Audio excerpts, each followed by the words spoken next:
Let's take this, last slok also. The last slok is a very critical one again, okay, which talks about a variety of this thing. I think I want all your attention, full attention, please, everybody, okay, because we are going to kind of, tie up a lot of things here in terms of senses, mind, body, and Paramatma. Sorry, Buddhi and Paramatma. Okay. So Krishna, talks about how all of these things work in this last slok.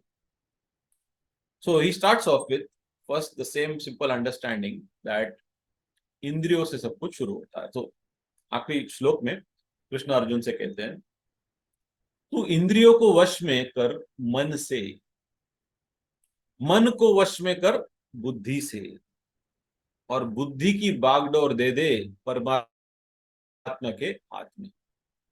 ऐसा करके तू काम या Dzire से बाहर हो जाएगा, कोई भी एनर्जी से बाहर हो जाएगा. Okay, let's understand one by one. इंद्रियों को वश में कर मन के. नॉर्मली इंद्रिया, जैसा हमने पहले भी देखा है, आदत के अनुसार चलने लग जाती है, मन के अनुसार नहीं.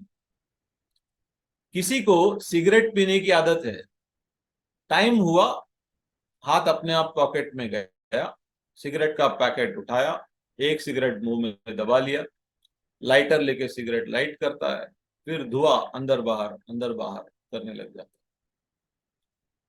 ये सब जब चल रहा है तब मन तो कहीं और ही लगा हुआ है. समझ रहे सब लोग? मन तो कहीं और लगा हुआ है, मन का तो इधर रोल ही नहीं है. मन का तो तब पता चलेगा जब पॉकेट में हाथ डालो और सिगरेट का पैकेट वहां नहीं मिले. पैकेट कहाँ है, तब मन प्ले में आता है. इन चीज को समझो. इंद्रिया ऑटोनोमस मोड में थी, सिगरेट का पैकेट नहीं मिला, तब अरे सिगरेट का पैकेट मैंने कहाँ रखा है. फिर ये क्वेश्चन आता है, फिर किसी को बोलेंगे अरे एक पैकेट का अरेंजमेंट करो, या एक पैकेट वहां पड़ा है, चलो उठा लो. पैकेट कहाँ है, ओके, ये अगर नहीं होता तो फिर मन इन्वॉल्व हो जाता है. तब तक मन की जरूरत नहीं है. इंद्रियों को, ये डायग्राम इंपॉर्टेंट है, हर डायग्राम एक दूसरे से, हर एक ब्लॉक एक से डिपेंडेंट है, क्योंकि इंद्रियों को जब रुकावट आती है तो फिर मन का जरूरत या मन का इस्तेमाल होता है. तब तक मन का कोई नीड नहीं.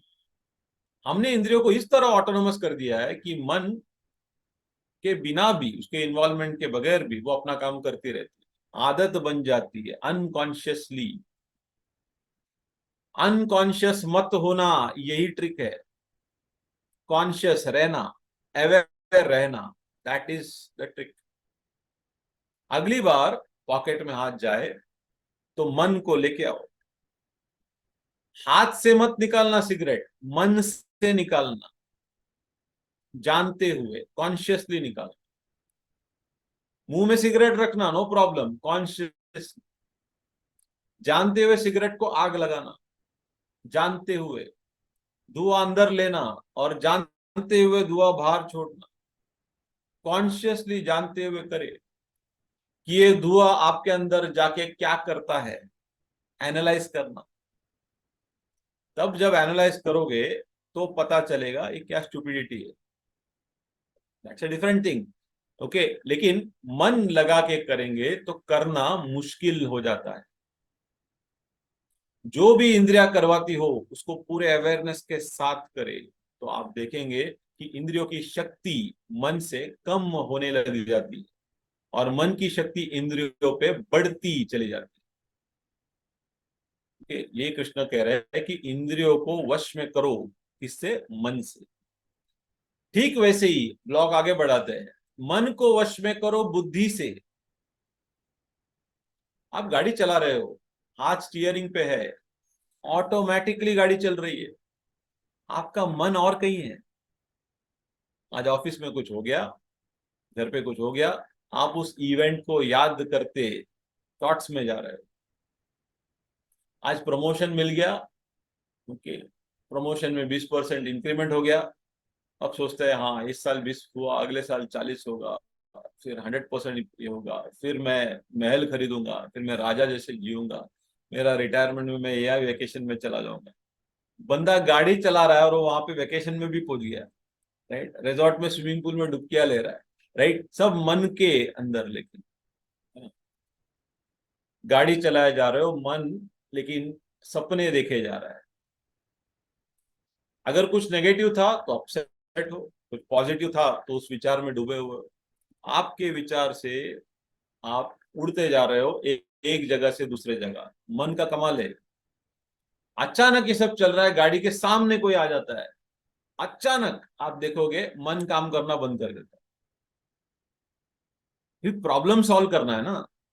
अब बुद्धि की जरूरत है, बुद्धि की सर्विसेज की जरूरत है। प्रॉब्लम हो गया, कुछ हो गया, एक्सीडेंट हो गया, प्रॉब्लम हो गया। अब मन सपना देख रहा था, मन तो कहीं पे रिजॉर्ट में बैठा था, अब आ गया चुपचाप वापस। अब बोलता है बुद्धि को, भाई साहब तू देख ले, right, I can't think, right friends. Awareness से बुद्धि को पर्पसली बीच में लाए, यही बात बोलता है। बिकॉज जब मन ख्यालों में खो जाए, कि अगर आप उस टाइम पे बुद्धि को इन्वॉल्व करो, ओके, तो बात और हो सकती है। मन लॉजिकल चीजें नहीं सोच सकता, डिसीजन मेकिंग नहीं कर सकता, डिस्क्रिमिनेशन नहीं कर सकता, वो बुद्धि का काम है। तो जैसे इंद्रियों को यूज करते वक्त मन को लेके आए थे, वैसे ही मन को यूज करते वक्त बुद्धि को लेके आओ, पर्पसली बीच में लाओ। जब मन ख्यालों में खो जाए तो बुद्धि को इन्वॉल्व करो, पूछो अपने आप से, अपने मन से, भाई साहब मेरे मन क्या कर रहे हो। तब आपके मन में जागने वाली कामनाएं, बेकार के जो सपने या जाल आप बुन रहे हो, वो टूट जाएंगे। समझिए इस चीज को। मन एक ड्रीमिंग फैकल्टी है, उसके पास कोई विवेक नहीं है, राइट रॉन्ग गुड बैड का कुछ डिस्क्रिमिनेशन नहीं है। मन सिर्फ सपने देख सकता है, इमेजिनेशन कर सकता है, मेमोरीज क्रिएट कर सकता है, पर वो विचार नहीं कर सकता।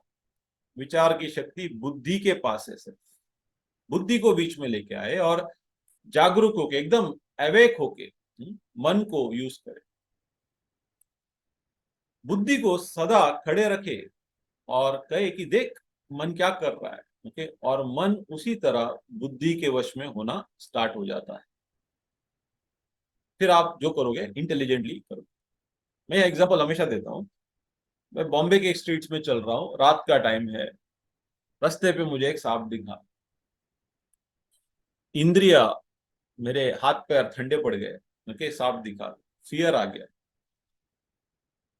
मन से, ओके, इमोशनल रिलीज होने लगे। सांप है, सांप ने मेरे को काट दिया तो मैं मर जाऊं तो मेरे मरने के बाद मेरी फैमिली का क्या होगा। ओके, मेरी फ्यूनरल पे कौन कौन आएगा, क्या क्या बोलेगा। बंदे ने 2-3 सेकंड में सब सोच भी लिया, है ना। बुद्धि का इस्तेमाल सिर्फ किया नहीं। अगर बुद्धि साथ में खड़ी होती तो बोलता कि बॉस ये बॉम्बे है, the probability mathematically, the probability of you finding a snake on the road, okay, is very less. तुझे यहाँ से भागने की, डरने की जरूरत शायद पड़े, ओके, शायद पड़े, लेकिन पहले तो you understand that the chances of that being a snake could be less.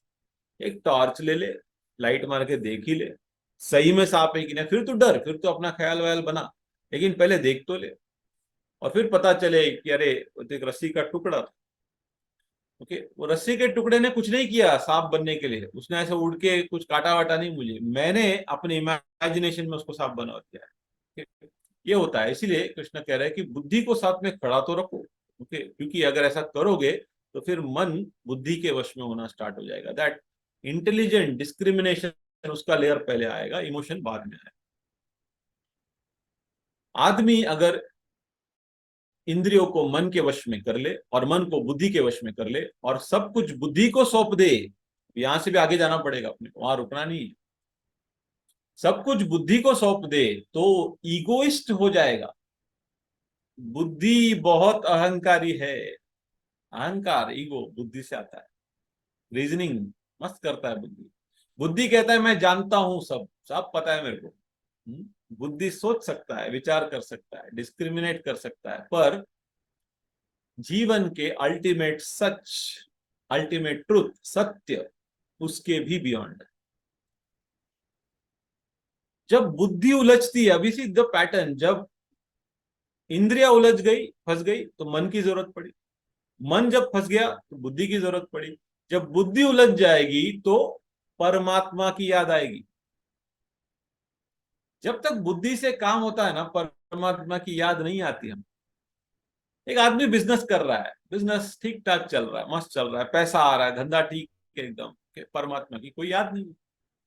लेकिन जब उसके दिमाग या बुद्धि बेस्ट से बेस्ट चलाने के बावजूद धंधा नहीं चलता, बिजनेस नहीं होता, कस्टमर्स नहीं आते, सक्सेस नहीं मिलता, तकलीफ होती है, तब बुद्धि उलझ जाती है, तब परमात्मा को याद करता है।